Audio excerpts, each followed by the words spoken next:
बिस्मिल्लाहिर्रहमानिर्रहीम, अस्सलाम वालेकुम। मैं हूं आमिर रज़ा, मकान मैनेजर के ऑफिशियल चैनल से प्रोग्राम कानून मैनेजर के साथ, और मेरा साथ देंगे राना शाह रज़ा साहब जो मेरे को होस्ट भी हैं। गुज़िश्ता प्रोग्राम में हमने राना साहब से जो चंद बातें पूछी थी, नंबर 1 कि कानून किराएदारी बेसिकली है क्या, नंबर 2 जो एग्रीमेंट है किराएदारी का वो कितना इम्पॉर्टेंट है, नंबर 3 उस एग्रीमेंट को लेकर, उसकी रजिस्ट्रेशन को लेकर क्या क्या प्रोसेस है जो हमें अडॉप्ट करना होता है। आज हम जो नए कुछ सवालात हैं इसी के सीक्वेंस में वो राना शाह साहब से पूछेंगे। राना साहब, लास्ट प्रोग्राम में आपने बड़ा डिटेल से हमें बताया कि कानून क्या कहता है किराएदारी के हवाले से और क्या क्या अहकामात हैं जो हम सब लोगों के लिए ज़रूरी हैं। आज आप ये फरमाइए कि जब रजिस्ट्रेशन हो गई, ये तो है कि आप सिक्योर हो गए हर हवाले से कि आपने उसको कंप्लाई विद कर लिया, अब आप ये फरमाइएगा कि क्या जो एक मुआहदा है उसके अंदर जो उसकी इबारत कह लें, उसका मजमून कह लें, उसकी टर्म कंडीशंस कह लें, क्या इसके हवाले से जो रेलिवेंट लॉ है हमारा किराएदारी का वो हमें गाइड करता है, या हम इसमें कुछ भी लिख सकते हैं? बिस्मिल्लाहिर्रहमानिर्रहीम। ये मसला ही वहाँ से शुरू होता है जब हम कुछ भी लिख देते हैं। कुछ भी लिखने से मसले हल नहीं होते। असल में आपको पता है कि एक वकील की डेफिनेशन क्या है। वकील की डेफिनेशन ये है कि ये वसीका नवीस दर्जा अव्वल होता है। वकील को पता होता है कि उसने एग्रीमेंट्स कैसे लिखने हैं, और जब वो वकील एग्रीमेंट लिखता है तो उसको पता होता है कि कानून क्या कहता है, और उसने कानून में, और उसके पास उसके जहन में वो केसेस भी होते हैं कि जिससे लोगों को डिफ़िकल्टीज पास्ट में हो चुकी हैं, और वो उनको मद्देनज़र रखते हुए अपने क्लाइंट को बचाने के लिए बेहतरीन मुआहदा लिखता है। अब उसके बदले में क्या है कि एक 50 रुपये दे के, या एक आजकल वो छापा चला हुआ है कि वो जी ये किराएदारी है, इसमें आप अपने फिल इन द ब्लैंक्स नाम अपने भरें और ये किराएदारी का आपको तैयार है। और उससे आपको जो मसाइल होते हैं, एक दफ़ा आपने 50 रुपये दे के वो कर लिया, लेकिन उससे जो आपको मसाइल होते हैं वो आपको बहुत भयानक मसाइल जो है ना उसको फेस करना पड़ता है।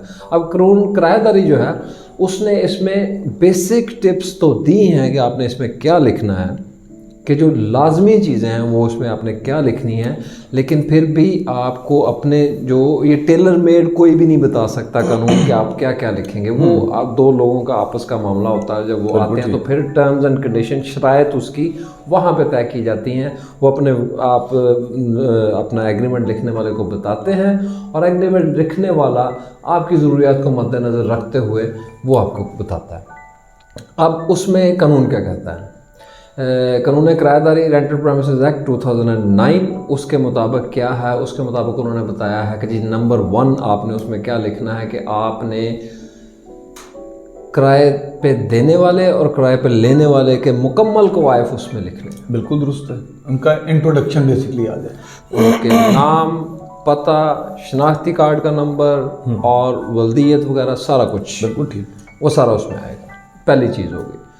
दूसरी आपने उसमें जो लिखनी है कि आपने प्रॉपर्टी की डिस्क्रिप्शन लिखनी है। ओके, प्रॉपर्टी डिस्क्रिप्शन क्या है? प्रॉपर्टी डिस्क्रिप्शन ये है कि आप उसमें वाज़ेह तौर पे लिखेंगे कि ये जो प्रॉपर्टी आप दे रहे हैं ये कौन सी प्रॉपर्टी है। बिल्कुल ठीक है। आइडेंटिफिकेशन उसकी लाजमी, आइडेंटिफिकेशन उसका, अगर वो हाउस नंबर है आप हाउस नंबर लिखेंगे, स्ट्रीट नंबर लिखेंगे अगर उसका हाउस नंबर है। और फिर भी आप उसको मज़ीद, अगर आपकी एक जगह पे एक से ज़्यादा प्रॉपर्टी है, कई लोग होते हैं उनकी एक गली है उसमें एक से ज़्यादा प्रॉपर्टी, बिल्कुल ठीक है, अब वो उसमें भी झगड़ा पड़ सकता है। इसलिए आपको चाहिए कि आप उसके दाएं बाएं, ये हम कानून में लिखते हैं उसके डिस्क्रिप्शन में, मशरक, मगरब, शुमाल, जनूब, उसके क्या क्या चीज़ सिचुएट करती है, उससे वो एग्जैक्ट वो वाली प्रॉपर्टी जो है ना वो डिस्क्राइब हो जाती है कि ये कौन सी प्रॉपर्टी आप दे रहे हैं किराए पे।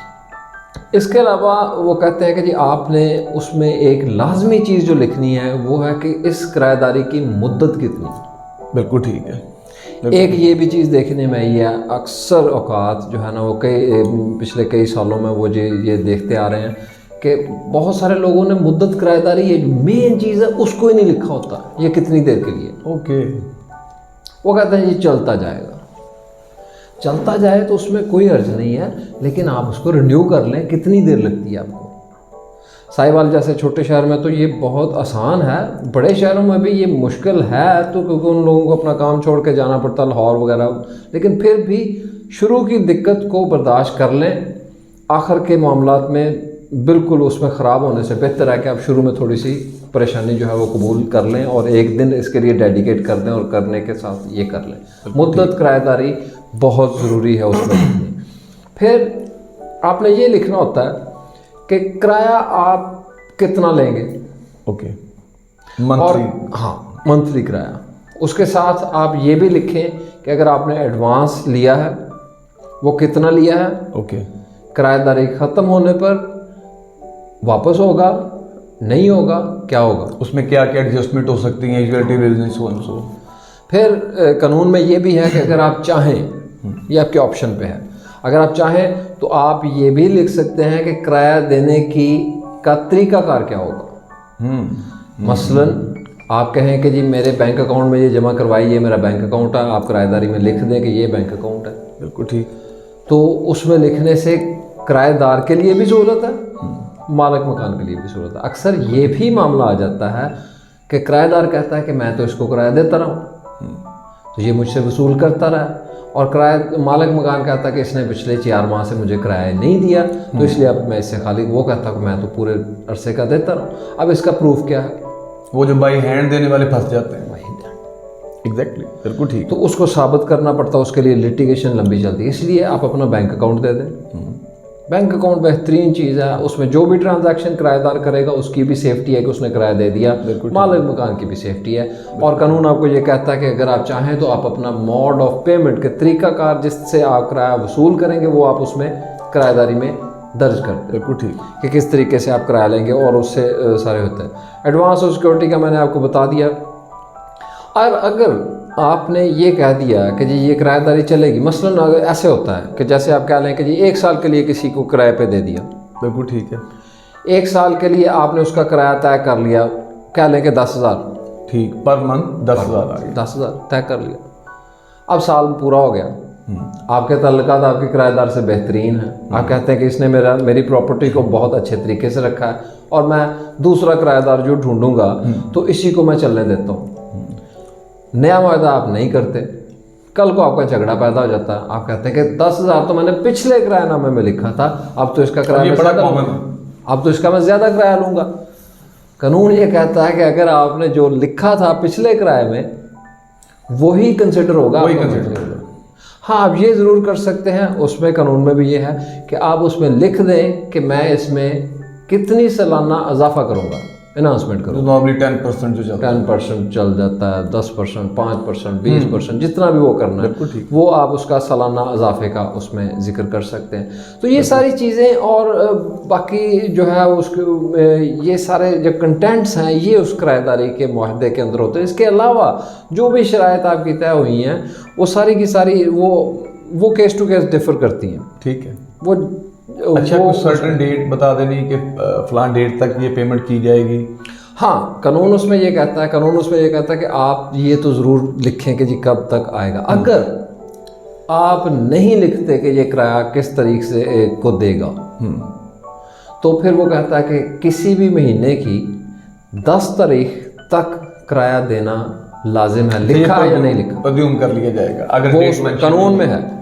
ओके, अगर आपने नहीं स्पेसिफाई किया, अगर आपने स्पेसिफाई नहीं किया तो कानून कहता है कि 10 तारीख फिर हम गिन लेंगे कि 10 तारीख तक आपने किराया देना ही देना है किराएदार। ओके। अच्छा, एक और चीज़ भी जो मैं एडअप कर दूं कि जैसे ये शिकमी किराएदारी वगैरह है, ये लीगली इसको मतलब रिकग्नाइज किया जाता है, आप किसी को कर सकते हैं ऑथोराइज?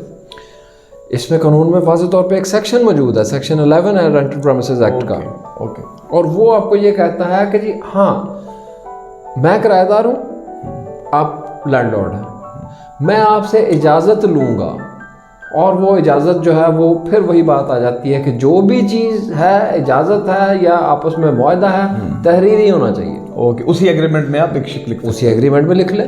ओके। बाद में है तो एक बाद में उस पर नोट कर लें, उस पर थंब इम्प्रेशन जो है, अंगूठे के निशान और दस्तखत जो है वो करवा लें, और उससे अब इजाज़त ले लें कि मैं किसी को शिकमी किराएदारी या सब लेट करना चाहता हूँ आपकी प्रॉपर्टी का कुछ पोर्शन, तो वो आप कर सकते हैं, लेकिन इजाज़त लैंडलॉर्ड की ज़रूरी है, उसके बगैर आप नहीं कर सकते। ओके। और इसकी एविक्शन जो होती है उसके हवाले से क्या रास्ता हमें देते हैं, क्या लॉ इसके हवाले से बताता है कि अगर आप एमिकेबली वेकेंट करवाना चाह रहे हैं या छोड़ना चाह रहे हैं, तो उसके हवाले से। सर प्यार मोहब्बत से तो सारा कुछ ही हो जाता है रान साहब, लेकिन प्यार मोहब्बत तो निकल गया ना पीछे, अब तो कानून की बात है। हम तो ये चपेड़ो चपेड़ी वाले मामले अच्छा सर, ये एक मिथ बनी हुई है, ये मेरे नाज़रीन बिल्कुल उस बात को पिक करेंगे, और मुझे ये श्योर है कि आप जो तमाम देखने वाले हैं ये सभी ने बात सुनी होगी 99 के 100%, और आप लोगों का ये बिलीव होगा स्ट्रॉन्ग, जो मैं शायद लॉ से पहले समझता था कि ऐसे ही है, हमारा एग्रीमेंट 11 महीने का है जी, हमें रजिस्टर्ड कराने की ज़रूरत नहीं है। ये क्या मतलब, मैंने कहीं नहीं पढ़ा इसको। सर जी ऐसा है ही कुछ नहीं, आपका 1 महीने का भी एग्रीमेंट है तो आपको लिखना पड़ेगा इस कानून के तहत। 1 महीने का भी है तो लिखना पड़ेगा। जितना लॉ देखा मुझे नहीं मिला। अगर आप नहीं लिखेंगे तो फिर वो आपके अगले सवाल के जवाब में आएगा। Okay okay. अच्छा सर जी, अब ये बताएं, अगर लेट सपोज ये तो हो गया रजिस्ट्रेशन कैसे होगी, उस मरले से हम गुजर चुके, उससे आगे आके हमने ये भी देख लिया कि ये मुद्दत के हवाले से क्या है, कंटेंट्स के हवाले से क्या है। ये फरमाइएगा, हमने अब 2 इसमें से सवाल निकलते हैं। एक, अगर हम सिरे से ना लिखते हैं, आपस में कोई एग्रीमेंट इन राइटिंग नहीं करते, और दूसरा कर तो लेते हैं। अब ये फिर आप लोग इस बात को समझेंगे, आप सबके साथ ही होता है और आपने अपनी आंखों से इसका मुशाहदा किया होगा कि लिख तो लेते हैं, एक चले जाते हैं जो कंपोजर कचहरी में बैठे होते हैं हमारे भाई, वो भी हमारे भाई हैं, कंप्यूटर पे बैठे होते हैं, उनको कहते हैं ये 200 300 400 पकड़ो, हम दोनों का जी ये किरायानामा लिख दो। वो वही फिल इन द ब्लैंक्स या अपनी तरफ से बात कर लिखता है, मैं इससे आगे कंटेंट से आगे चला जाता हूँ, वो आपने एड्रेस कर दिया है, लिख लेते हैं 100-200 के स्टैम्प पे, और नोटरी पब्लिक के पास जाके नंबरिंग होती है, थंब लिए जाते हैं, ये नहीं जी आपका किरायानामा मुकम्मल हो गया। ये 2 चीज़ें हैं। अगर या सिरे से लिखा ही ना जाए, या लिखा जाए तो स्टाम्प पे लिखे नोटरी करवा लिया जाए, इसके क्या कॉन्सिक्वेंस होंगे? लॉ इसको क्या मतलब इसके आगे में रास्ता देता है कि इनके साथ क्या होगा? ਅੱਖਾਂ ਦੀ ਦਵਾਈ ਤੁਸੀਂ ਦੰਦਾਂ ਦੇ ਡਾਕਟਰ ਕੋਲ ਲੈਣ ਚਲੇ ਜਾਓਗੇ ਤਾਂ ਤੁਹਾਨੂੰ ਕੀ ਦਵਾਈ ਦੇਗਾ? ਡਰਿਲਾਂ ਫੇਰ ਕੇ ਤੁਹਾਡੀ ਦੰਦਾਂ ਦੇ ਵਿੱਚ ਖੋੜਾ, ਅੱਖਾਂ 'ਚ ਖੋੜਾ ਭਰੇਗਾ, क्या करेगा? ना लिखना और लिखना तो फिर उस भाई के पास जो रेलिवेंट डॉक्टर ही नहीं है, हाँ, उससे लिखवा लेना और उसको नोटरी पब्लिक करवा लेना, इनमें कोई फर्क नहीं है, ये दोनों एक जैसे ही है। ओके, वो लिखा भी उसमें थोड़ा वो लिखेगा भी, वो उसके कॉन्सिक्वेंसेस आपको उसी तरह से होंगे जैसे आपने नहीं लिखा, क्योंकि कानून उसको मानेगा जो कानून के मुताबिक आएगा। अगर कानून के मुताबिक नहीं है तो वो उससे थोड़ा सा बेहतर होगा कि जो जुबानी है कि कुछ ना कुछ तो लिखा है, लेकिन उसके कॉन्सिक्वेंसेस सेम होंगे जो बगैर लिखे हुए के हैं। ओके, तो कॉन्सिक्वेंस क्या है, लॉ क्या प्रोवाइड करता है? सर कॉन्सिक्वेंसेस ये है, हम कहते हैं, हम आइडियल सिचुएशन को, हम वकीलों के बारे में वो लोग कहते हैं कि जी तुसी बहुत जड़ा ना सानू डरा देंदे हो। डराते नहीं है भाई, हम आपको बताते हैं कि क्या क्या सूरत हाल हो सकती है। मसलन ये है कि अब ज़िंदगी का तजर्बा क्या होता है। आप किसी बच्चे को क्यों कहते हैं कि भाई मोटरसाइकिल तेज़ ना चलाओ? क्यों कहते हैं? क्योंकि आपने ज़िंदगी में देखा हुआ है कि मोटरसाइकिल तेज़ चलाने से गिरने वाले का हाल क्या होता है। रिजल्ट उसका गलत होता है। आपने या आप खुद गिरे हुए हैं या आपने किसी को गिरते देखा हुआ है, लेकिन जो बच्चा अब चला रहा है तेज़ उसने नहीं देखा, तो आप अपने तजर्बे की बिना पे उसको कहते हैं कि भाई ऐसे ना करो। ओके। इसी तरह से हम जो वकालत जैसे पेशे से मुंसलिक हैं, हमने देखा हुआ है कि लोगों के किस तरह से खाने खराब हुए हैं, किस तरह से वो लंबी लिटिगेशन में पड़े हैं और उसके असरात क्या हैं। इसलिए हम लोगों को डराते नहीं हैं, हम उनको समझाते हैं कि भाईजान ये कानून है, इसके मुताबिक चलें। उसकी बिल्कुल ये नहीं है कि कोरोना की वैक्सीन तुसी नहीं लवाई या लवा ली, लगवा ली तो हो सकता है आपको, लेकिन वो ज़रा कम होगा, उसका रिस्क फैक्टर कम हो जाए, बचत आपकी ज़्यादा के चांसेस हैं। अगर अब बिल्कुल नहीं लगवाई उसके नुकसान आ जाते। बिल्कुल ठीक। इसी तरह से हम उनको बताते हैं कि अगर आपने आपके सवाल के मुताबिक अगर नोटरी पब्लिक से करवा लिया, प्रॉपर रजिस्ट्रेशन के तरफ नहीं गए जो कानून ने बताई है वो, या जुबानी, इन दोनों सूरतों में उसका असर ये होता है कि अगर आपके मामलात उनके साथ, आपके किराएदार के साथ या किराएदार के मालिक मकान के साथ ख़राब हो गए, तो अगर आपको उससे छुड़वाना पड़ा और उसने कहा कि मैं नहीं छोड़ता, या आप किराएदार हैं, आप छोड़ना चाहते हैं लेकिन वो आपकी सिक्योरिटी वगैरह वापस नहीं करता, नहीं कर रहा, और आपके मामलात ख़राब हो गए, तो आपको कोर्ट में जाना पड़ा। तो अगर आप किराएदार हैं तो आपको कोर्ट में जाने से पहले, बल्कि उसी वक्त उससे पहले आपकी वो पिटीशन जो है ना वो सुनेगी नहीं कोर्ट। आपको सालाना किराए का 5% वहाँ पे फाइन के तौर पे जमा करवाना पड़ेगा अगर आप किराएदार हैं। ओके अच्छा, नाज़रीन की सहूलत के लिए अगर मुझे कहें तो मैं इंटरप्ट करूँ अगर इजाज़त दें। जी जी। यानी सालाना से मुराद एक किराया, मैं आप लोगों की आसानी के लिए ये समझाने की कोशिश कर रहा हूँ, मज़ीद इसको मैं एक्सप्लेन करना चाह रहा हूँ कि आपका किराया तय हुआ अपने किराएदार के साथ 10,000 रुपये माहाना, 12 माह का बना 1,20,000, तो उस 1,20,000 का 5% वो ऑलमोस्ट बन जाएगा कुछ 6,000 रुपये, तकरीबन 6,000 बन जाएगा। ओके। और अगर आप मालिक मकान है, लैंडलॉर्ड है, और आपने यही हरकत की है, आपने ना उसको लिखवाया है, और अगर लिखवाया है तो नोटरी पब्लिक करवा दिया है, ओके, प्रॉपर रजिस्ट्रेशन की तरफ नहीं गए, तो उसका भाईजान आपको नुकसान ये होगा कि आपको सालाना किराए का 10% जमा करवाना पड़ेगा फाइन का। ओके, लैंडलॉर्ड डबल पेनल्टी पर। जी, अगर 1,20,000 जैसे राणा साहब ने फरमाया है 1,20,000 सालाना किराया है तो आपको 12,000 रुपये जमा करवाना पड़ेगा। Okay okay. और आजकल के दौर में सर एक कमरे का इतना किराया जितना आप बिल्कुल ऐसे, और हम मकान 25, 30, 50,000, 1-1 लाख तक। अब आप 50,000 का मकान है तो सालाना उसका कितना 6 लाख बना, 6 लाख, और 6 लाख का 10% कितना बना 60,000, 60,000। उसके अलावा फीस भी देनी, और अगर किराएदार है तो 30,000। और फिर ये सुन लें जरा बात, पल्ले बांध लें आप। ये जाते हैं ना वहां से लिखवा के जी एग्रीमेंट हो गया, थोड़ा सा और 10 कदम पे सीनियर सिविल जज की कोर्ट है, खुदारा वहां चले जाया करें, होना यही कुछ है। और ये भी ध्यान में रखें कि ये 60,000 गवर्नमेंट का जुर्माना है, हमारा नहीं है। सारी बात है, हमने आपका जुर्माना भी दिलवाना है और अपनी फीस भी लेनी है। बिल्कुल ऐसे, ठीक है, वो ऑन टॉप ऑफ दैट है, वो अलग आपको पे करनी पड़ेगी। तो आप ये वक्ती जो काम चोरी कह लें, एक वो कह साढ़े पंजाबी जुबान कहते आल कसे साडे, और असली साइंसदान बहुत बड़े हैं ना, वो कोई गल नहीं, साडा किहड़ा रौला बनना, लिख दियो जी। और सर अगर आपने किरायानामा रजिस्टर करवाया हुआ है तो उसका मतलब अगर आपका ये बन रहा है जी, जैसे आप कह रहे हैं 50,000 रुपये किराया था महाना, और उसका आपको 60,000 रुपये अगर मालिक मकान है उसको खाली करवाना पड़ता है, 60,000 रुपये उसको फाइन भरना है, उसके अलावा उसको फीसें भरनी है, नोटिस भेजने के पैसे जमा करवाने हैं, सारा कुछ है। बात तो लाख से ऊपर चली गई। इससे बेहतर नहीं है कि आप रजिस्टर करवा लें, और अगर आपको मसला पड़े तो उन्हीं पैसों के अंदर भी कोई गरीब साढ़े और अच्छा, अब चूँकि हमारे प्रोग्राम का टाइम भी महदूद है, सवाल बड़ा क्रिटिकल आ गया, टाइम शॉर्ट है, अगर मुझे हुक्म फरमाए तो पूछ लेता हूँ, वरना अगले प्रोग्राम पे चलते। सवाल सुन लीजिए जी। एक मुआहदा किराएदारी समझ लें रजिस्टर्ड ही हो गया, हम इस चीज़ से बाहर आ जाते हैं। ओके, रजिस्टर्ड हो गया, उनका किराएदारी का वो टेन्योर चल रहा है, इसी दौरान उस किराएदार ने लैंडलॉर्ड के साथ, मालिक मकान या मालिक दुकान के साथ उसी किराएदारी वाली प्रॉपर्टी का एग्रीमेंट तो सेल कर लिया, उससे ज़मीन परचेज कर ली, जैसे हमारे चलता है, बयाना दे दिया है, बाकी पेमेंट का टाइम है, एग्रीमेंट हो गया, तो फिर उसके क्या मतलब प्रो एंड कॉन्स हैं, वो क्या वो किराएदारी ख़त्म हो जाएगी, क्या होगा, क्या कॉन्सिक्वेंस क्या है? किराएदारी सिर्फ और सिर्फ उस सूरत में ख़त्म होगी जब आप उसको ख़त्म करने का अलग से मुआहदा करेंगे। Okay okay.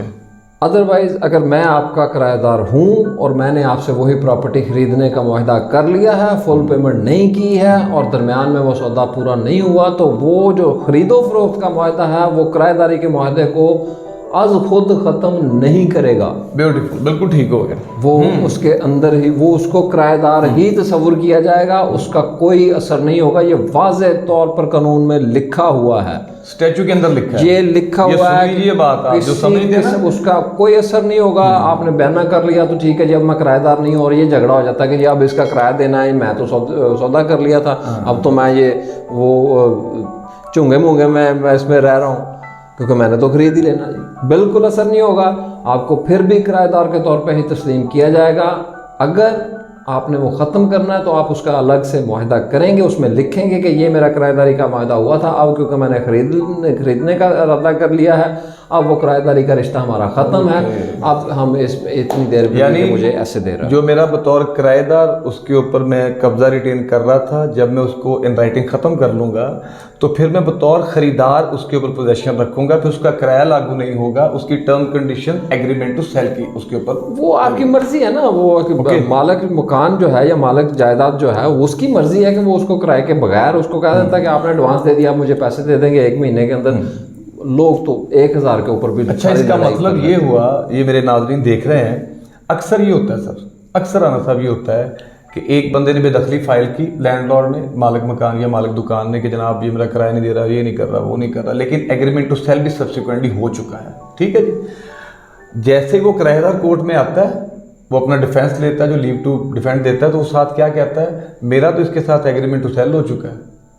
सर सेक्शन 10 जो है of the rental premises act 2009, बार बार मैं आपको ये कानून का हवाला दे रहा हूँ, कानून किराएदारी 2009, उसकी दफ़ा 10, उसमें ये वाज़े तौर पर लिखा हुआ है कि किसी भी दूसरे एग्रीमेंट का असर किराएदारी के मुआहदे के ऊपर नहीं होगा जब तक कि आप किराएदारी के मुआहदे को बिलखसूस ख़त्म ना कर दें, उसके ऊपर तहरीर ना कर दें कि अब ये ख़त्म है। उतनी देर तक वो खुद से नहीं मरेगा, वो ज़िंदा रहेगा। ओके। जब तक वो चलता रहेगा, आप वहाँ पे पोजेशन में रहेंगे, वो रहेगा, आपके किराएदार के ऊपर किराया लागू होता रहेगा। बहुत शुक्रिया राना साहब, आज का हमारा साथ यहीं तक था। माजरत क्योंकि टाइम की किल्लत है, मुझे पता है कि आप जब फ्लो में आ जाते हैं, एक अच्छा वकील जब फ्लो में आता है ना जी, फिर उसका रुकने को दिल नहीं करता, तो मैं माजरत से इसको यहीं पे डिसकंटिन्यू करूँगा। नाज़रीन, अब तक हमने जो अहम पहलू हैं उनको डिस्कस किया है, लेकिन अभी ये बात यहाँ ख़त्म नहीं हुई, अभी कुछ और एपिसोड आना बाकी हैं। इसको देखते हैं, ये 2 या 3 एपिसोड में इंशाल्लाह ताला इसको कंक्लूड करने की कोशिश करेंगे। लेकिन इसको वो जो आहिस्ता आहिस्ता चलाने का मकसद ये है कि आपको ये चीज़ें अजबर हो जाएं, जो हमारा मकसद इस प्रोग्राम का वो मकसद हासिल हो सके। बहुत शुक्रिया आप लोगों ने देखने के लिए टाइम निकाला, और राना साहब आपका भी बहुत शुक्रिया कि आप हमारा साथ दे रहे हैं। पिक्चर अभी बाकी है दोस्त। नेक्स्ट प्रोग्राम में हम इस कानून किरायादारी के जो बकिया पहलू हैं इंशाल्लाह उस पर राना साहब की फिर खिदमात, इनकी बल्कि गाइडेंस इंशाल्लाह ताला लेंगे और आपकी खिदमत में दोबारा हाजिर होंगे। अभी तो हमने आपको बताना है कि अगर आपका खुदा ना खास्ता मसला पड़ जाता है किराएदारों के साथ या किराएदार का मालिक मकान के साथ, तो उसके पास इख्तियार क्या है, कानून क्या कहता है कि उसने किस किस तरीके से उसको बिल्कुल एक दूसरे का मुकाबला करना। मैंने पहले कहा था ना, फ्लो बन चुका है, रुक नहीं पा रहे, माफ कर दें आप। नाज़रीन, यहीं तक हमारा आज का प्रोग्राम था। इंशाल्लाह नेक्स्ट एपिसोड में जो बकिया कानून किराएदारी के हवाले से पहलू रह गए हैं, इंशाल्लाह हम उनको एड्रेस करेंगे।